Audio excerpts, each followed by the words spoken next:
açandan həyata temiz addımlar atıp o elə bir oğlandı. Bir sözüyle qaya Türkçəsiba məzluma el tutup hamıya imdad edip çoxsunu dardan qutarıb. Hər kim ki fəryad edib düz yaşayıb düz dolanıb. Hər şey düzgün olub doğrumağı zat sanını. Hər şeydən üstün olur aman verməz ömrü boyu. Tapdalasın haqqına haqq qardaşı herkes tanıyır. Alnı açıqdır üzü haqq aman verməz ömrü boyu. Tapdalasın haqqına haqq qardaşı herkes tanıyır. Alnı açıqdır üzü haqq.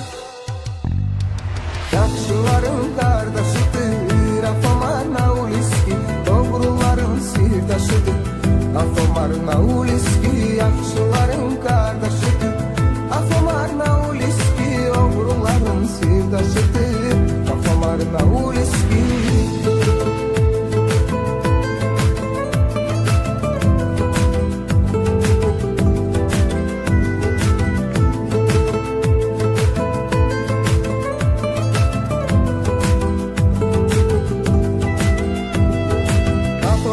Eski tanınır her taraf her yanda. Köy nüfus sahibidir çölde hem zindanda. Köy kardeşlerimiz ona daim eli betibar. Uzak olsun sizlerden pis adam merdi mezar. Bizi de görsem belalar kandallı el kolunu. Temiz gedip dürüst gedip kara zindan yolunu. Hasret intizar ne yamar bizi eliyir narahat yolunu gözleyir insanın. İnşallah sağ salamat hasret intizar ne yamar bizi eliyir narahat yolunu gözleyir insanın. İnşallah sağ salamat. Yaxşıların qardaşıdır Afomar Nauliski. Doğruların sirdaşıdır Afomar Nauliski. Yaxşıların qardaşıdır Afomar Nauliski. Doğruların sirdaşıdır Afomar Nauliski.